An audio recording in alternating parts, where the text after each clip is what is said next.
It's a fundamental breach of trust, and it violates the whole concept of trust. And essentially, Britain had signed up to this agreement, had entered into it with the European Union, and has now unilaterally caused a breach of this.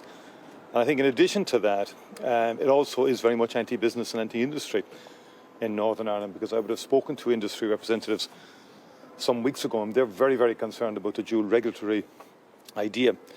Particularly in terms of traceability of goods, and it would have a real impact on the food industry in particular.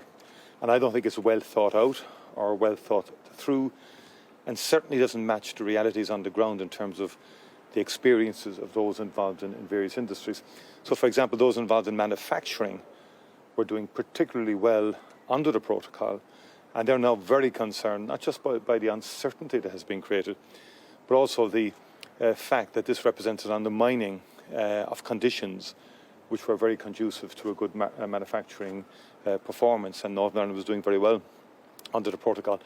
And the bottom line, following my consultations with those involved in industry and business, was that the only way to resolve this is through substantive negotiations between the British government and the European Union. And we already know that negotiations of that kind did result, for example, in the resolution of the medicines issue. And there was progress made in terms of Maros Sefcovic's package last October in terms of SPS and in terms of customs. So clearly the platform was always there to resolve this through negotiation. But there's been an absence of will on behalf of the British government to really resolve this through negotiation. And it's time now for those substantive negotiations to commence in earnest.